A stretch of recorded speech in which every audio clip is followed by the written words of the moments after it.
This video is sponsored by the Ides of March, a golden ticket Warhammer 40,000 event taking place March 8th and 9th, 2025. Registration for the event closes soon, so get your tickets today. More about them later on in the video.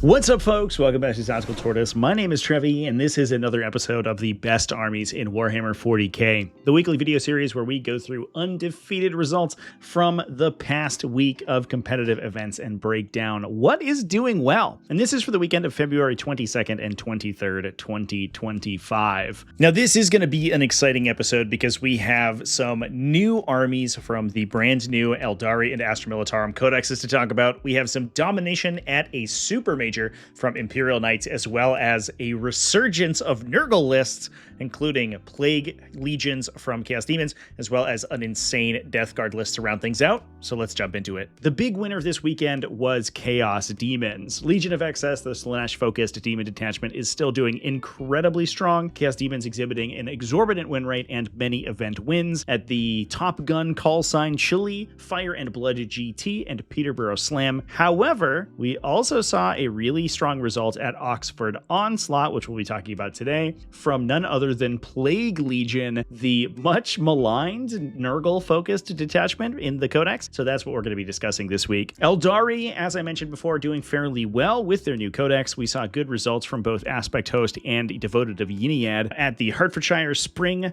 GT, Iberian Open, and OWN's Breaking Point. That was the largest event for Aeldari this weekend, and that's what we'll be talking about later. Imperial Knights had a pretty strong showing this week as well, especially at the weekend's largest event, the Frontline Gaming presented Cherokee Open, where Imperial Knights finished both first and second. First place with an undefeated result, second place with an XO and 1 result, with two slightly divergent styles of the faction. We also saw Imperial Knights have some pretty solid finals placement elsewhere in the world this weekend. However, those are the only two undefeated results that we have, and we will discuss both of them today. Chaos Space Marines also doing well, both at the HWP Salty Classic and NorCal Open GT, and Orcs also seeing some success at Heroes of Mid-Table Winter and the Milwaukee GT with an XO and 1 result, 1 draw on their record. Necrons also doing fairly well at the Corsair Open GT and Conquest Showdown. Chaos Knights took down the DTC 40k Ironman. Leagues of Votann won the Incursion Events singles event. LVO champion Mark Hurdle taking Ultramarines to an undefeated result at the Waterloo Games Store Championship. Adeptus Custodes taking down the Grim Dice GT. Genestealer Cults with another undefeated result at the Heroes of Mid-Table Winter, this time with an X and O result, taking first place at that event. Astra Militarum taking their new Codex to an undefeated result at the Milwaukee GT. Adeptus Mechanicus taking down the Kasi GT 2.0. And last but certainly not least, Death Guard at the Du Bois GT. That one with a pretty spicy list, taking a ton of Nurglings, which I'm excited to discuss. Now, if you are looking for places to watch these events, the big one was the Cherokee Open, which was hosted by War Games Live. You can go check them out for some evergreen Warhammer 40k content. The Kasi GT was streamed by a Twitch channel, WH_Chile. And interestingly, the OWN's Breaking Point GT was streamed by the Primal Nerds YouTube channel. We also saw some games from the Golden Sprue GT streamed by none other than Jawa Balls over on Twitch. That was him streaming his own games. I don't believe that was final table placement or anything, but there is some more coverage of that event over there if you want to check it out. Links to those are down in the video description. And if there are any other 40k commentators that are covering events this weekend that I did not shout out, go ahead and put them down in the video description as always, so we can get some eyes on their content. And with that, let's dive into these lists, starting with a word from our sponsors. The Ides of March are approaching, and you should beware of missing the Ides of March GT held by Treasure Trove Keep on March 8th through 9th, 2025. This is the second year that the Ides of March Grand Tournament will be running, and if you are just hearing about it for the first time ever, it is a 100-player GT held up in Rockport, Maine. The event is held at the Samoset Resort, an absolutely gorgeous location taken from me as someone who was there last year. Oh my God, the location is incredible. You get wonderful views and beautiful weather while you're playing some Warhammer 40k. In addition to a 5-round Warhammer 40k GT, there is also a 100-player AOS event if you're more of a fantasy connoisseur. There is also the Ides of March Golden Brush painting competition that is judged by none other than Goobertown Hobbies. So if you don't want to be a goober yourself, you should head on over to treasuretrovekeep.com/Ides of March 2025 and go get yourself a ticket. I'll also be there at the event live streaming, so you can catch coverage of it here on the channel, but really I would rather see you on camera in person at the tournament. So get your tickets today and I'll see you there.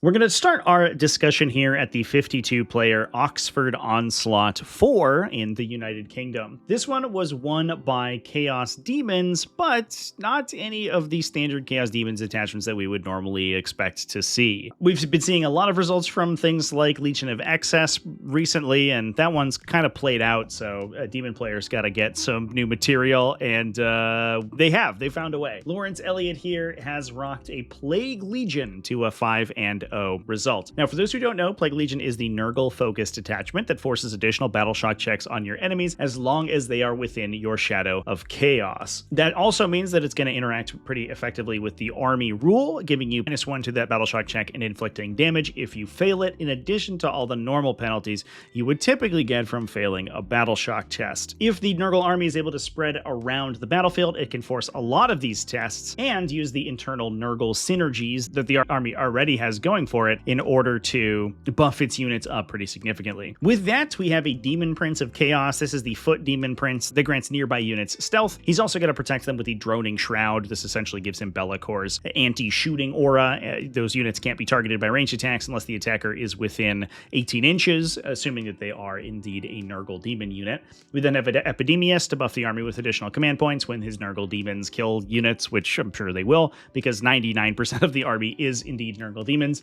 We have a Great Unclean One with Font of Spores.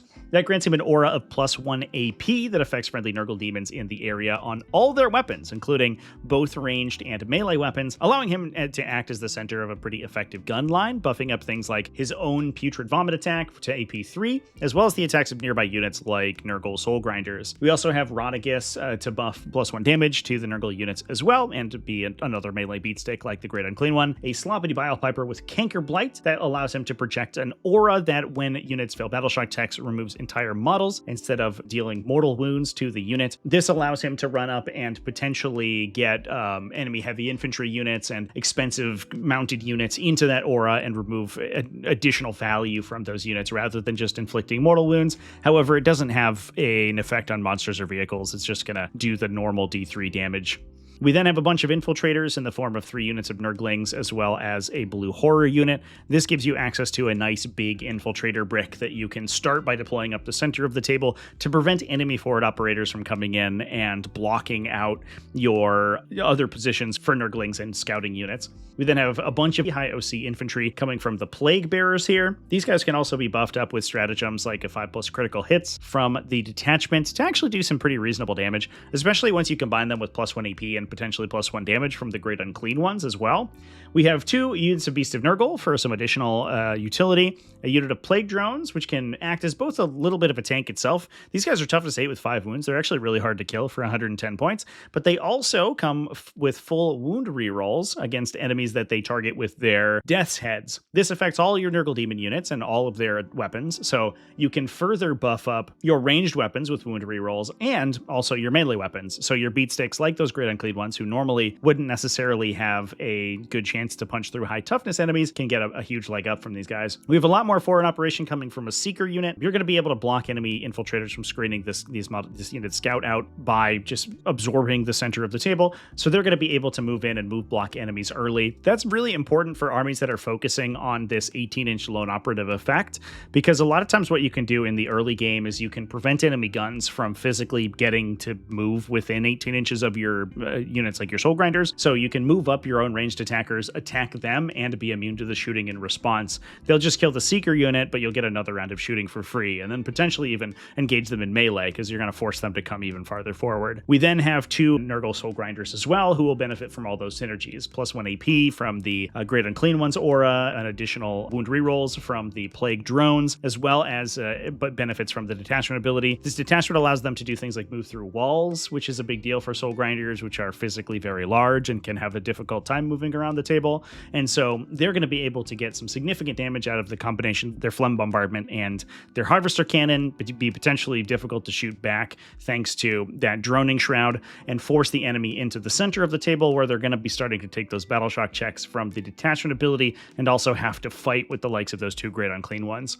Altogether, this army feels like it works like a pretty well-oiled machine, or I guess I don't know, like sort of phlegmed up machine, maybe. It's using all of the internal synergies that the Nurgle sub-faction already gets pretty excellently alongside the detachment abilities as well. It's really cool as well to see something that just isn't Legion of Excess, which has been absolutely dominating for the last couple of weeks. So a big congrats to Lawrence Elliott for taking down an event with a very unique composition.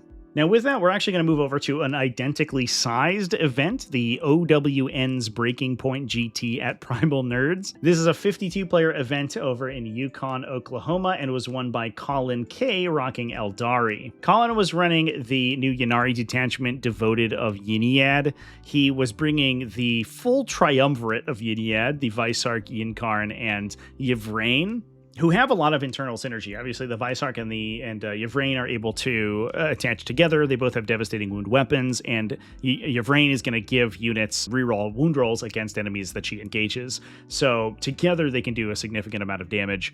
We also then have a Ynnari Archon with Borrowed Vigor, which is going to give him +2 attacks. And in combination with the additional rerolls he can give to his unit, yeah, those attacks are going to go pretty far. We then have Ynnari Venom. This is likely to carry around the Archon and his bodyguard, and then just an absolute ton of Aspect Warriors. 2 units of Dark Reapers with Tempest Launchers to add some indirect fire, as well as some pretty solid long-range anti-tank firepower from the Reaper Launchers. 3 units of Fire Dragons for more anti-tank shooting.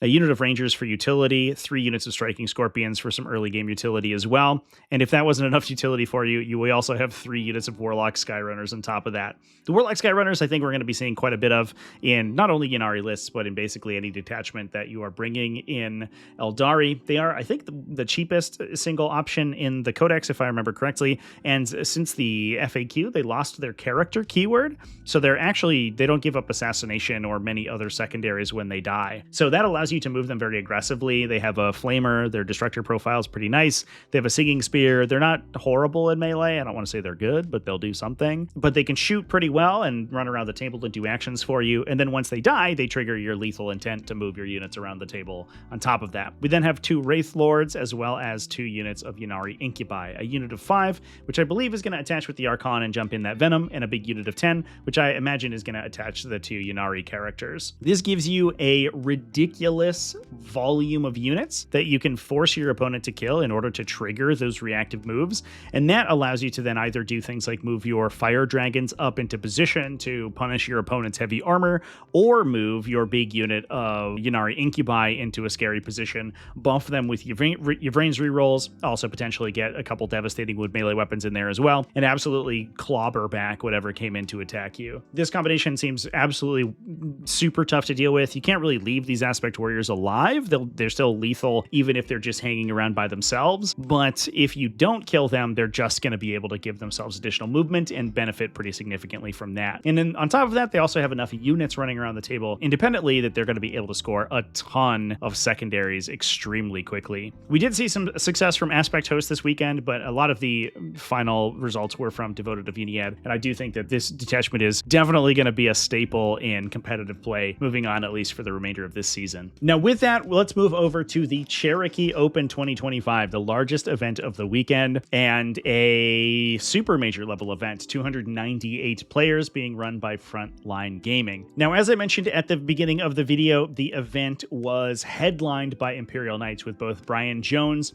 and Chris Bingham taking top placings, both with undefeated results, both rocking this faction. Both these armies have some significant differences, so we will discuss both of them briefly, and starting with Brian Jones, who ended up winning the event. He was running both Canis Rex as well as a Cerastus Knight Atropos with Mysterious Guardian. That allows the unit to deep strike and up down once per game to redeploy itself, and given that the Atropos is good both in melee and shooting, this is a very classic combination. You could start him in deep strike if you want to, use a rapid ingress to get him into a scary position, shoot an enemy unit down, move forward, and then charge a second enemy unit down potentially. And then if your opponent leaves it unmolested that turn, you can up it again, potentially do the same thing in the future. That makes this guy incredibly dangerous and very maneuverable. On top of that, we have a ton of armigers. One armiger Helvrin, mostly to hold down the backline, I imagine, as well as deal some anti-fly firepower. 3 armiger Warglaives to benefit from those lay low the Tyrant rerolls on hit and wound rolls for their thermal spears, plus a bunch of allied units. This includes 1 Calidus Assassin, as well as 2 Sisters of Battle Immolators. Now, the Immolators are equipped with Immolation Flamers here. This is the twin-linked flamer profile that the Immolator has access to. It's an 18-inch flamer profile, so it gives the army actually an Overwatch threat, which is something that Knights sort of idiosyncratically haven't had for a while. Since the large Knights like Canis Rex aren't allowed to Overwatch at all, they aren't able to use the stratagem, and Helvrins are typically not very good at it. So the Immolators give you a way to force enemy infantry to think twice about moving forward to move block this army, but they also give you a way to clear those infantry without having to expose your more expensive big knights. Canis Rex and the Atropos are pretty good at killing those infantry units, but they are also 500-point beasts, and the armigers themselves aren't very good at doing it, so taking those flamers is a big deal for the Immolators. On top of that, they also have some long-range guns, a heavy bolter, and a hunter-killer missile, and being an Immolator can strip cover from enemies regardless of what your faction is, so they just prevent the enemy from receiving cover, which means that all of your other guns, even though they aren't Sisters of Battle themselves, are going to be benefiting from that, and that sort of middling AP that Imperial Knights usually bring to the table is wildly buffed by these things. We then also have a unit of Sisters of Battle, which can combat squad into the 2 Immolators, so we also get a Meltagun and a multi-melta unit in there as well to add a little bit of additional anti-tank and a bunch of utility. Last and certainly not least, we also have a Subductor squad in there. I think that the Sisters of Battle Immolator combos has been kind of a staple for Knights lists since the Imperial Agents book came out. I know that it's very quickly gained some popularity inside Knights builds, but we haven't seen it quite this much success in the past. And we are going to see it again once we talk about Chris Bingham's list. So Chris Bingham also went undefeated at the Cherokee Open. He, however, was running a much higher unit count, higher volume variety of Imperial Knights. This included just Canis Rex, no Atropos in this list. However, we're rocking 4 Armiger Helvrins. These can benefit enormously with Squire's Duty, so we can improve their strength and AP values, and then further buff them with potentially stripping cover from the target using those aforementioned Sisters of Battle Immolators. So we can make a Helvrin almost the equivalent of AP 3, and that makes these Armiger autocannons actually hyper lethal against basically any mid-weight vehicle. As long as you're not toughness 11 or higher, a bunch of Armiger Helvrins will rip you down pretty quickly. We then also have 5 Armiger Warglaives to just act as, I guess, melee frontline of the army, benefit immensely from those floating rerolls, and then we have the allies in here. A Calidus Assassin for utility, that Sisters of Battle Immolator I mentioned earlier for all the reasons that we would take them, as well as the Sisters of Battle squad. Without the second Immolator in here, this allows us to combat squad in the Meltagun unit into the Immolator itself, and then we can bring a 5-model Sisters unit to sit in the back and OPSEC our back objective. This is a little bit more standard build that I would expect to see from Imperial Knights. Definitely the taking the Cerastus Atropos and the second Immolator is quite a hefty cost in terms of your unit count, as we saw in Brian Jones' list, but clearly it was very effective because he was able to go undefeated, and this list was also able to go a total of 7-0-1 at the event with only a single draw in the final round here. Huge results from Imperial Knights this week, and as I mentioned before, they also seemed to have a pretty good weekend elsewhere in other events, even though they didn't win, and so it'll be interesting to see whether or not the army has what it takes to compete in a wider variety of events elsewhere in the metagame. Now with that, let's move down to the NorCal Open 2025. This was a 40-player event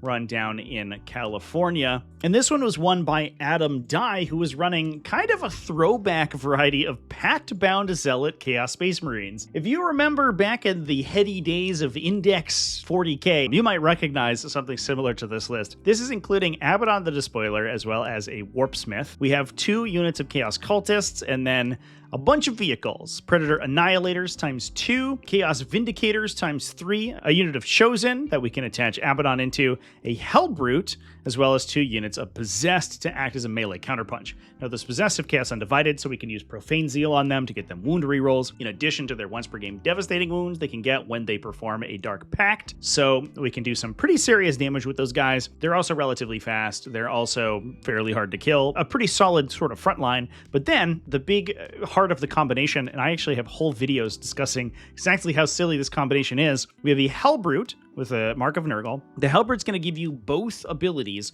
when you trigger a Dark Pact, both sustained hits and lethal hits. On top of that, we then have Mark of Nurgle on all these Vindicators and these Predator Annihilators. So when they perform a Dark Pact and they choose sustained hits on their ranged weapons, they're going to get 5-up critical hits. That will trigger both of the critical effects from Dark Pacting, so they're going to get 5-up lethal and sustained. We also then have Abaddon the Despoiler at the heart of this army, so he's going to be granting all of those things hit rerolls. So all of these vehicles can be critical hitting on 5s, rerolling everything else that's not a 5 in order to fish for additional 5s to get tons and tons and tons of value out of the combination of that Dark Pact and that Hellbrute. And we're talking about these units firing twin-linked las cannon profiles and these d6 damage Vindicator profiles. That combination essentially can double your damage out of these things. And we can be seeing Vindicators putting down 15 or 20 damage pretty consistently once they're fully comboed out. This army has absolutely ludicrous damage output when all these combinations are put together.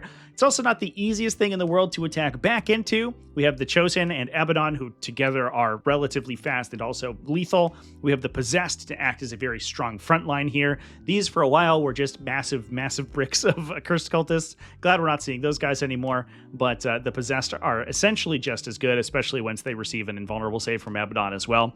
And for as long as you can't get a hold of these Vindicators and these Predator Annihilators, they're just going to be killing essentially everything they have access to that's in line of sight, as long as they can stick near Abaddon. It's been a while since we've seen the full Abaddon Nurgle combo active, but obviously it is a tried and true method. It's been good since the beginning of the edition, and as long as you have line of sight to your opponent, oh boy, is it going to do some crazy damage. Now we're going to stay in California for a minute here and talk about the Heroes of the Mid-Table Winter GT. This was a 44-player GT and was taken down by Orcs, although we did see some other factions get with undefeated results that we will discuss later on. Noah Bedome took Orcs to an undefeated result and took, interestingly, Green Tide. It's been a little while since we've seen Green Tide do well, but there has been a bit of a shift away from horde clearing, I think more recently, and it feels to me like Green Tide is back in a position where it can start to push enemies to the point where it can beat them on primary. And we've actually been seeing a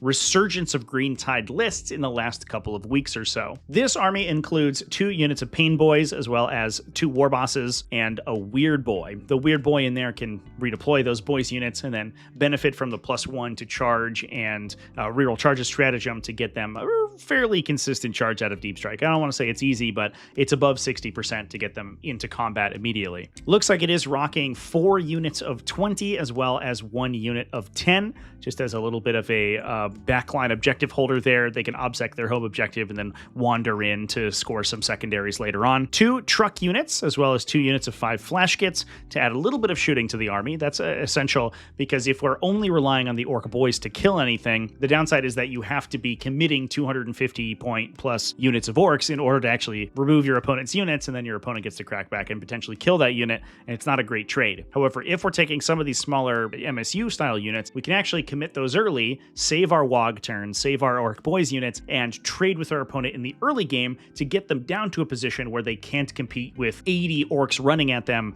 on battle round 3 onwards. We then have a unit of Gretchen, a unit of Commandos to try to body block the opponent in the early game, as well as a unit of Ludas, 2 Storm Boys units, and 2 Tank Busters units. So as I mentioned before, we're trying to focus on a little bit more of the shooting-oriented list. We're trying to take a lot of these smaller, less imposing units, not just rushing 120 Orcs across the table, but instead taking it a little slower, trying to trade unit for unit with your opponent until the point where you can declare a WOG, get Orc charges into their scariest units.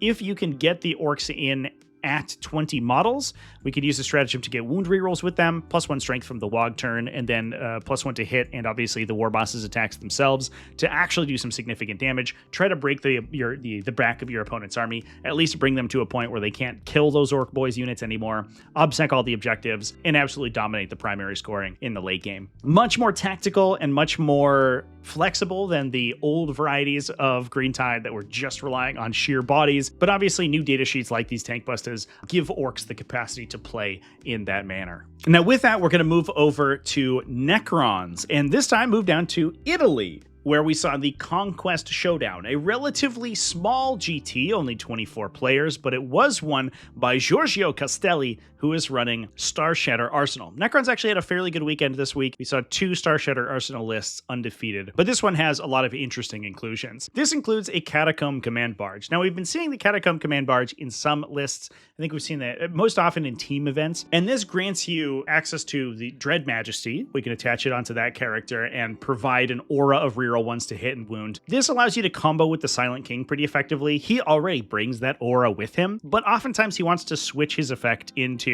giving your units ignore modifiers. The downside is that he has to switch off of his Dread Majesty to do that, and so bringing the enhancement along with him allows you to do both at the same time, or spread that out so you get 2 instances of the aura. The Command Barge also gives you +1 OC and an aura around the Command Barge itself, so it can actually help the Starshatter Arsenal quite a bit when you're fighting the toughest matchups for it, which are typically very high pressure, high OC enemies. And there are a ton of concessions in this list to defeat those styles of enemies, which is why it was successful. We then see a Scorpec Lord with Chrono Impedance Fields to give -1 damage, a Technomancer with Demanding Leader to give units fall back and shoot, alongside a Canoptech Reanimator to help reanimate these big hefty units a little bit more, a Scarab Swarm for some early game utility. If they're moving up alongside the Technomancer, they're going to get +1 OC, so you can do actions and things with them. And as we'll see in a second, we will probably be doing that. We have a Canoptech Spider unit, so we have basically the full resilience combo on the Silent King or on our vehicles. The Spider gives them a 6+ Feel No Pain, the Scorpic Lord gives them -1 damage, and the Reanimator heals them twice for double wounds, 2d3 when they reanimate. So we have a ton of ways to regenerate wounds and ensure that we hold on to those wounds. So units like the Silent King are going to be almost impossible to fully kill. The Canoptic Spiders are also able to repair the Scarab Swarm. So if you play very cagey with the Scarab Swarm and even use essentially reactive moves to keep it alive, you can then repair it back to full and continue to use it as a utility unit. So there's a lot of interesting ways that we can combo these things together. We also have a Canoptic Spider that can hang out with the Silent King and one that can hang out with our other vehicles at the same time. We then have a unit of 6 Canoptech Wraiths, a unit of Cryptothralls that can attach together, so the Cryptothralls can join the Wraith unit, protect the Technomancer that's attached, and make this enormous bulwark, super hard to kill beasts and infantry in the center of the table. That can operate alongside those Scarab Swarms, so the Technomancer in the unit can be providing that +1 OC buff to those models, and then if they're next to the Catacomb Command Barge, they're getting their baked-in rerolls, plus they're also gaining that +1 OC buff from that guy as well, and again, this gives this army a ton of objective control on top of that, and the ability to reanimate additional times with the Canoptic Reanimator if it's in a position to do that as well. The Cryptothralls also improve the size of the unit too, so you actually can string a little bit more aggressively than you normally would. You can get 3 or 4 more inches backwards without having to use any additional Wraiths to string your unit, thanks to the inclusion of those Cryptothralls. Then we have the standard 3 Doomsday Arcs here to add some backline shooting, as well as some utility from 3 Locust Destroyers. So we are a little light on utility in this army. Obviously, the support vehicles can help a little bit, but we are very, very focused on keeping the Silent King and keeping these Doomsday Arcs alive, and really supporting the combination of the Canoptic Wraiths acting as a front line for the Silent King and the Catacomb Command Barge, who can provide shooting and buff those Wraiths in turn, and then also affect the Doomsday Arcs in the back to provide backline shooting. If you can't get through that brick, you're just gonna explode, I guess. There's not much you can do about that. If you don't have massive amounts of either ways to kill the Canoptic Wraiths straight out, just remove those guys before they're able to reanimate. That will certainly help quite a bit, but if you're not able to do that, you'd have to outmaneuver the list, which is also very difficult with this fast frontline unit that's able to maneuver around the table table and actually take objectives. Really interesting variety of Star Shatter Arsenal. Feels like it tries its hardest to sort of mitigate a lot of the downside, the bad matchups that Star Shatter Arsenal brings to the table, and I think is clearly effective. Now with that, we're going to stay in Europe for a bit and move over to the Netherlands, to Amsterdam, where we're going to talk about the DTC 40K Ironman. Now, Ironman events, for those who don't know, are one-day GT level events. So we're playing 22 players, 5 rounds of 40K in a single day. As it says on the title, 17 hours of 40K consecutively. You go hard, then you go home, then you sleep for Sunday as well, and you hope to recover by Monday. This event was won by Chaos Knights, and let's be real, if any army can win a 17 straight hour event, it's probably the army that only plays a few data sheets and a few models on the table. This army is going to play its games out in an hour and then take a nap and call it a day. Chris Clayton took down the event with the army. He included a War Dog Stalker, no enhancements on that guy, and then we're just running a bunch of Brigands. 1, 2, 3, 4, 5 Brigands, 1, 2, 3, 4, 5, 6 Carnivores, 2 units of Nurglings, and a unit of Plague Bearers to follow things up. I don't know if I have much to say about this list. It is a fairly standard Chaos Knights list that does Chaos Knights things super hard, but obviously if you are going to be bringing an army into an event that is like this, that is a one-day event like this is the style of army that you're looking for. So I don't think we could fault Chris for playing what otherwise looks like a fairly boring army in what I bet is a very exciting day of Warhammer 40,000. Now with that, we're going to move over to the United Kingdom and discuss another 22-player event, the Incursion Event Singles GT, which was won by Leagues of Votann, being run by Tom Hampshire. It was an Oathband list, so the index detachment for the army, including an Einherjar champion with Appraising Glare to add some of those additional judgment tokens on enemies on objectives. 3 full units of Hearthkin warriors over here, those guys being carried around the table by a huge number of Sagitaurs. Looks like the maximum 6 Sagitaurs in the list, alongside 3 units of Chthonian Berserks. So we have 3 Berserks going into 3 Sagitaurs, and then combat squatting out 3 units of Hearthkin warriors for the other 3 Sagitaurs, and then 15 Hernkin Pioneers and 2 units of Hernkin Jaegers. Now, it's been a while since we've seen a variety of this build of Leagues of Votann on the battlefield. Most of the time, we've been seeing more well-rounded styles of Votann lists that are taking things like Hecatan Land Fortresses or Einherjar Hearthguard to kind of shore up this massive amount of scouting and forward operating units with some heavy armor and high damage output. But instead, these armies, which were a staple for the faction back at the beginning of the edition, and like I said before, we haven't seen very much more recently, these armies are focusing so heavily on the speed of the faction and the obsec of those Hearthkin warriors. We can obsec our back objectives. We have 15 Hearthkin warriors that we can act as utility to either start in strategic reserve or to start on our objectives and hold down our backline, protect it from deep strikers and all that stuff. Then we have Hernkin Jaegers that can stand in the front of the army. We can infiltrate 2 units, one potentially just across the midboard of the table to prevent enemy infiltrators, and then one in a more defensive position, or deploying both of them in one of those capacities. That's going to force the enemy infiltrators back, and that will open up a ton of table space for the Hernkin Pioneers to push forward, and then for the Sagitaurs to push forward. So the Hernkin Pioneers can then run up the table, movement block the enemy alongside those Hernkin Jaegers, who have that reactive move as well, prevent them from getting up and attacking the Sagitaurs, and even if they do, the Sagitaurs can then disembark Hearthkin warriors that can then obsec your objectives anyway. If you start to kill those units, you accrue judgment tokens, and the massive number of attacks on both the Sagitaurs and the Hernkin Pioneers can start to stack up some pretty reasonable damage. Plus, you have some late game counterpunch from the Chthonian Berserks as well. I don't want to say that an army like this has immense amounts of damage. The Berserks are pretty scary, and the Pioneers can do some stuff, but for the most part, we're playing this board control style. We're using consecutive waves of infiltrators, fast scouts into the slower scouting vehicles to just dominate the center of the table and try to force your opponent out on score. Pretty classic variety of Leagues of Votann. Cool to see it come back. It's been a bit of a blast from the past this week, I think, in terms of lists in general, but obviously huge congratulations to Tom Hampshire for taking down an event with an army that otherwise is struggling a little bit today. Now, speaking of armies that are struggling, let's move over to the U.S., Mechanicsville, Virginia, and talk about the Waterloo Games Store Championship, hosted by our friends over at Away Games, by the way. This one was taken down by my current LVO champion, Mark Hurdle, rocking Ultramarines in a Gladius task force. And already things are going to get spicy because we have a librarian in the army, which is pretty interesting. Although I know Mark Hurdle loves his Sternguard veterans, so I imagine we'll probably see some Sternguard veterans in this list. This includes Marneus Calgar and Robute Gilliman. We have Assault Intercessor Squad and a Standard Intercessor Squad, alongside an Impulsor to carry those Assault Intercessors around.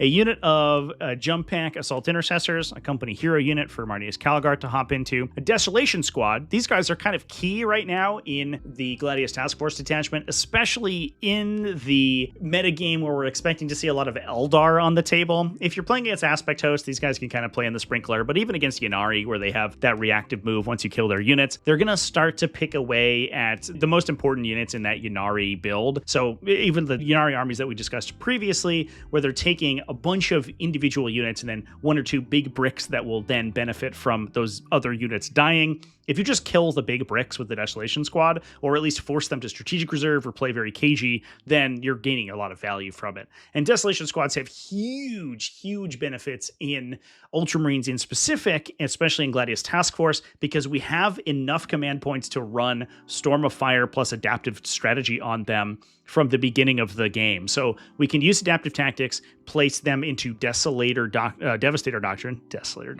They're a Desolation Squad. You think it'd be called Desolator Doctrine. You can use that to place them into Devastator Doctrine from the early game. Then you can also apply Storm of Fire on top of them. They're going to be getting automatic ignore cover, +1 AP. You can double oath 2 things, so you could potentially kill a unit at the start of the shooting phase or sometime during the turn, unlock a second oath, have that oath be on the Desolation Squad's target. They're going to launch 5 D3 Kastellan launcher shots plus D6 Venger launcher shots. Those are all probably getting blast, so you're probably shooting 5 D3 plus D6 plus 5 shots, somewhere in the realm of 15 to 20 shots coming from that unit every turn, getting full hit rerolls, wounding everything on 2s, AP 1 to 2 ignore cover, so you're forcing everything on 4+ or 5+ saves, and that's just going to devastate these little light toughness 3 units. That's incredibly good against Eldar, that's incredibly good against Astra Militarum, which I think we're also expecting to see quite a bit here, and it has immense synergy with Ultramarines. The Desolation Squad's back, folks.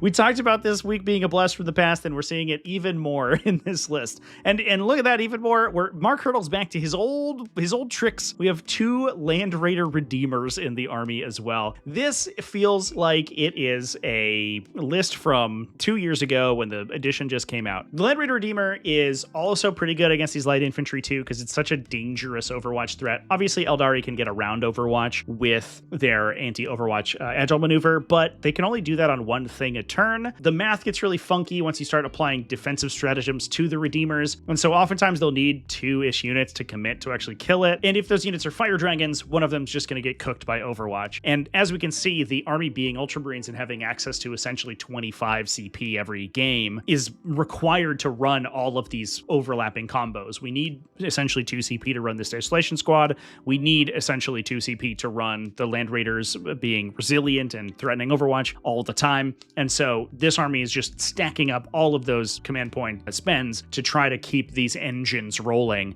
and to basically accrue passive value for the army over the course of the game, so that when it comes to the actual fight, Battle Round 2, Battle Round 3, and the Ultramarine army commits, it is so far ahead of you on attrition that you can't really come back into these big hefty Land Raider profiles. We then have a big Sternguard veteran squad. I told you, Mark Hurdle loves his Sternguard veterans. Those guys are probably going to attach in with the Librarian to get that 4+ invulnerable save. They get wound rerolls against their Oath of Moment target, and so they can pop out and just devastate out of one of those Redeemers essentially anytime you need to. No pun intended, because they have devastating wounds. Pretty classic combination of stuff. It's Ultramarine stuff, but at least it's cool Ultramarine stuff. This isn't the Vindicator style build that we've been seeing more recently from Ultramarines. It's got Desolators, it's got Land Raiders, it's got Librarians, pretty wild, but obviously all works together incredibly effectively. Mark Hurdle is a phenomenal Ultramarines player, so congrats congratulations to him for taking down yet another GT. Now with that, let's move over to the Grim Dice 40k weekend tournament to talk about some Adeptus Custodes. This is a 21-player, relatively small GT held in the United Kingdom and was won by Nate Waite running Adeptus Custodes. This was Custodes in a shield host and looks to be, I think, what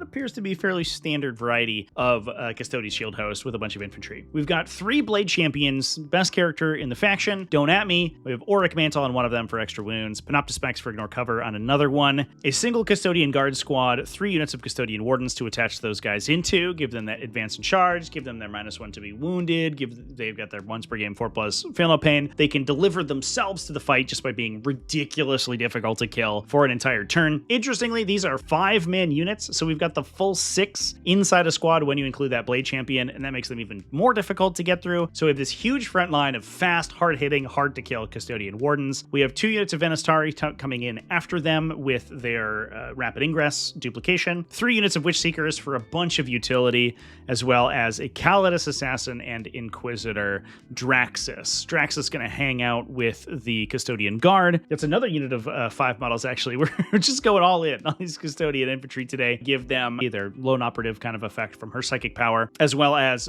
using the wound rerolls and the double tap that the unit grants itself to Kyria Draxus, get a bunch of damage out of that. It's a classic combination. We've talked about it a million times in the past, but what's interesting about this list is that we are focusing exactly 0 energy on Caledius Graph Tanks. We have no Virtus Praetors, we have no Graph Tanks, we have very little shooting in general. The only shooting really comes from the Custodian Guard. We do have the Panopta Specs, a Warden unit that's going to ignore cover, but they only shoot 1 time. They're just shooting their Guardian Spear attacks, so it's 10 2-damage shots. It's not terrible, obviously, but it's not the greatest thing ever. We do have some solid shooting from the Custodian Guard with their Sentinel Storm, their once per game double tap. However, mostly just relying on the Custodian Wardens to get those high OC, extremely resilient bodies up the table and pressure and push the opponent right off the table. Pretty classic variety of Custodes, actually. Real OG and not running any Forge World whatsoever, so that's fascinating. But obviously, congratulations to Nate for taking down an event with this infantry-style army. Now, with that, we're going to move down to Chile and talk about the Casi GT 2.0. As I mentioned before, this one was live streamed over by WH_Chile. So if you want to watch these games, you can find that over on Twitch. But this one was won by Jose Tomas Vega running a Halo Screed Battleclade from Adeptus Mechanicus. I love talking about this detachment because it feels like we don't see it at the top tables enough, because it is pretty good. Although Adeptus Mechanicus is hard to play. So I guess that's probably why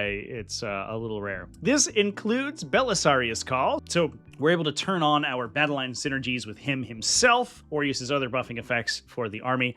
We have a cybernetic Datasmith with transauricular dyad wafers. No way. Are we going to see Kastellan robots in this list? Incredible. This is the enhancement that grants a Kastellan robot unit Doctrina Imperatives and the Halo Override keyword, which means it automatically benefits from whatever we've selected for the New Spheric Transference Army ability. For those who don't know what this is, essentially at the start of your command phase, you choose one ability, either +2 movement, +1 toughness, advance and charge, or stealth, and 2 units from your army. Those units gain the Halo Override keyword, and every Halo Override unit in your army benefits from the ability that you chose. This means that the Cybernetic Datasmith essentially allows his unit to count as always being one of the units that you chose, so it gets affected by that ability in addition to the other 2 units you choose normally. Getting things like +1 toughness or +2 movement on a unit of Castellan robots is a big buff for those guys and can actually make these units not too terrible at fighting. We also then have a Tech Priest Manipulus with cognitive reinforcement. This allows your unit to benefit from both Conqueror and Protector Imperative at the same time. Pretty good for Cataphren Breachers. That's basically the standard place that goes, but there are a lot of units that benefit from it. And we also have a Tech Priest Manipulus with Sanctified Ordnance for an additional 6 inches of range and a benefit to hazardous checks. We have a bunch of standard battle line units in the form of 2 units of Rangers and 2 units of Skitarii Vanguard, standard stuff there. A unit of 2 Iron Strider Ballistari with Cognus Las Cannon, just getting some long-range backline shooting from those guys. Big unit of Castellan robots, Breachers, and Destroyers. There are basically 3 units, I guess 4 if you count Sicarian Rust Stalkers, that this detachment benefits disproportionately compared to the rest of the faction, and they are these 3: Castellan robots, Cataphren Breachers, Cataphren Destroyers. The Castellan robots obviously get that transauricular dyad wafer, they get the army ability, they get the detachment ability, they benefit pretty effectively from the stratagems. The Cataphren Breachers get both the cognitive reinforcement, so they can get +1 to hit from in melee from Conqueror Imperative,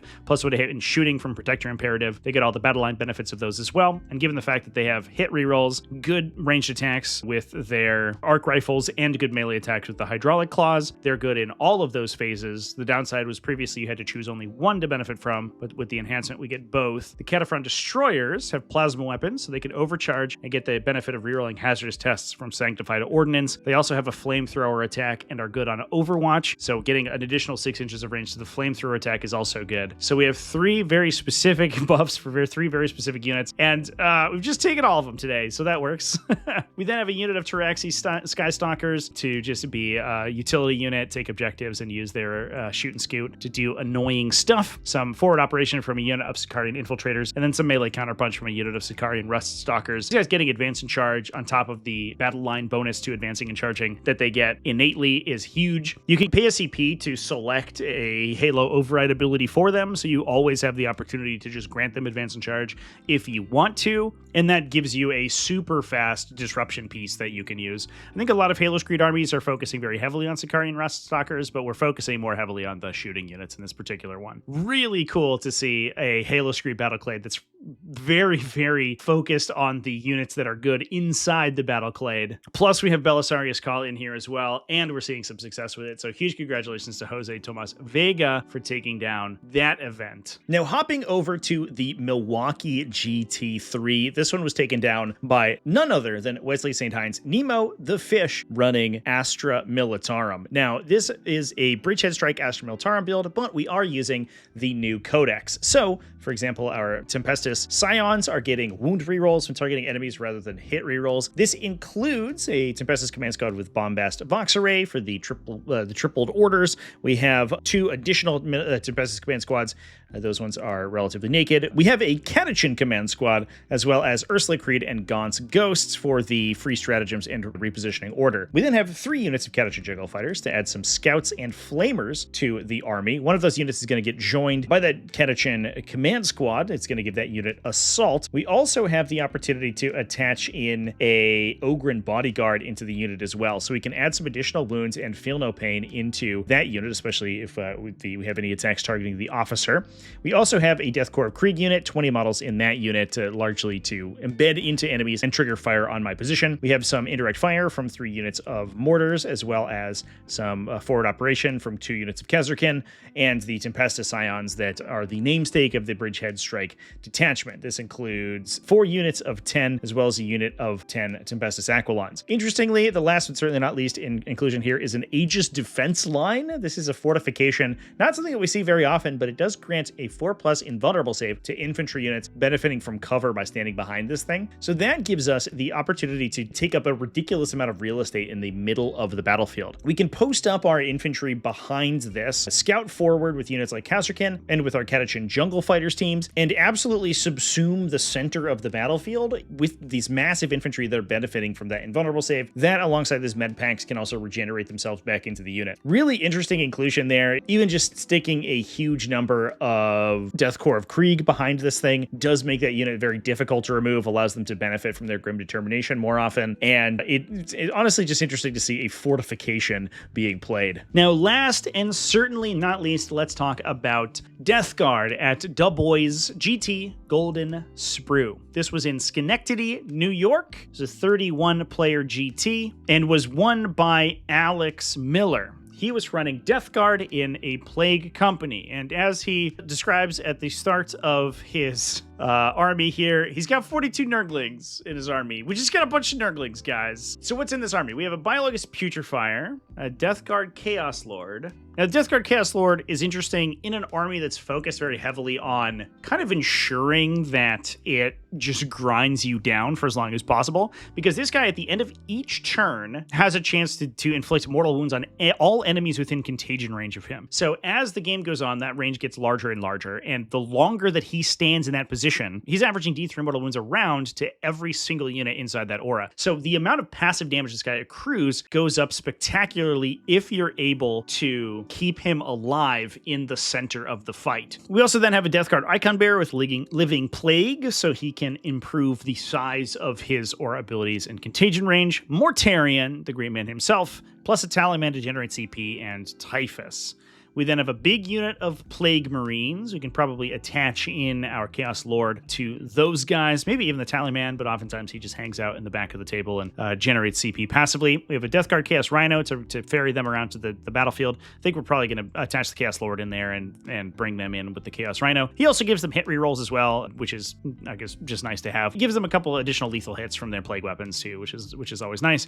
We have 3 units of Death Guard Cultists for some utility, 2 units of Fetid Bloat Drones, as well as 60 Poxwalkers. So we're trying to compound the ridiculous amount of board control that we have with a massive number of infantry. Now, we talked about 60 Poxwalker lists from Flyblown Host a little while ago. Obviously, they're not quite as difficult to kill in Plague Company as they are in Flyblown Host, although we do have a Cloud of Flies on a stick, so we can at any point give a 1-unit stealth, but we don't have the army-wide stealth that we typically do inside the Flyblown Host attachment. However, what we are doing is we are buffing them with Nurglings. So we have, looks like 4 units of 9 Nurglings, as well as a unit of 6 Nurglings on top of that. So we already have 60 5+ feel no pain T4 wounds from the Poxwalkers. Then we have 42 times 4, I guess it's like 168 6+ invulnerable save wounds from the Nurglings that are just going to be schlepping up the middle of the table and trying to dominate the